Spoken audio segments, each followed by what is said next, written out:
नहीं थे रावण के 10 सिर। तो क्या आज तक हम झूठ सुनते आए हैं? वाल्मीकि रामायण में क्या लिखा है 10 सिर का रहस्य? तो आइए जानते हैं इसके पीछे की सच्चाई। आखिर सच क्या है? तो स्वागत है आपका हमारे YouTube चैनल फैक्ट बाइट में। कहते हैं रावण के 10 सिर थे। क्या सचमुच यह सही है? कुछ विद्वान मानते हैं कि रावण के 10 सिर नहीं थे, किंतु वह 10 सिर होने का भ्रम पैदा कर देता था। इसी कारण लोग उसे दशानन कहते थे। कुछ विद्वानों अनुसार रावण 6 दर्शन और 4 वेद का झांता था, इसीलिए उसे 10 कंठी भी कहा जाता था। 10 कंठी कहे जाने के कारण प्रचलन में उसके 10 सिर मान लिए गए। रामायण में वाल्मीकि जी ने रावण के लिए अनेक शब्दों का प्रयोग किया है। रावण, लंकेश, लंकेश्वर, दशानन, दशग्रीव, शकंधर, राक्षस सिंह, रक्षपति, राक्षसाधिपम, राक्षस शार्दूलम, राक्षसेंद्र, राक्षसाधिकम, राक्षसेश्वर, लंकेश, लंकेश्वर। कुछ गिनती के स्थानों पर ही वाल्मीकि ने रावण के लिए 10 सिर सूचक दशानन, दशग्रीव या दशकंधर जैसे शब्दों का प्रयोग किया है। जहां यह प्रयोग किया है वहां पाते हैं कि रावण अपने प्रमुख 9 मंत्रियों से घिरा हुआ बैठा है।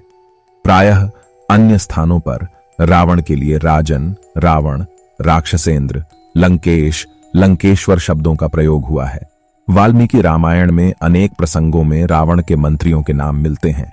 हालांकि रावण के बारे में एक अन्य प्रसंगानुसार जब रावण की घायल बहन शूर्पणखा रावण की राज्यसभा में जाती है तो वाल्मीकि लिखते हैं कि रावण मंत्रियों से घिरा बैठा था।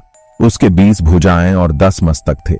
विंशद्भुजम दशग्रीवम दर्शनीय परिच्छदम। इसी तरह जब हनुमान को बंदी बनाकर रावण की मंत्री परिषद के सामने पेश किया जाता है तब हनुमान देखते हैं कि रावण के 10 सिर हैं। शिरोभिर्द शभिर्वीरम भ्राजमानम महोजसम। किंतु यह बताना महत्वपूर्ण है कि इससे ठीक पहली रात को जब सीता की खोज कर रहे हनुमान रावण के अंतःपुर में घुसते हैं और रावण को पहली बार देखते हैं तो वहां स्पष्ट रूप में बिना किसी भ्रम के शयन कक्ष में सो रहे रावण का एक सिर और 2 हाथ ही देखते हैं। रावण के 10 सिर होने की चर्चा रामचरितमानस में आती है। वह कृष्ण पक्ष की अमावस्या को युद्ध के लिए चला था तथा एक एक दिन क्रमशः एक एक सिर कटते थे। इस तरह 10वें दिन अर्थात शुक्ल पक्ष की दशमी को रावण का वध हुआ। इसीलिए दशमी के दिन रावण दहन किया जाता है।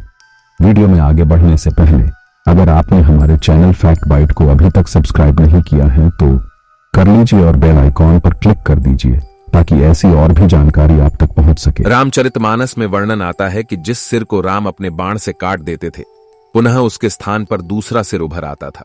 विचार करने की बात है कि क्या एक अंग के कट जाने पर वहां पुनः नया अंग उत्पन्न हो सकता है। वस्तुतः रावण के ये सिर कृत्रिम थे, आसुरी माया से बने हुए। अब यह शोध का विषय हो सकता है कि रावण के सचमुच में 10 सिर थे या नहीं। आपकी इसके बारे में क्या राय है? हमें जरूर बताएं। धन्यवाद।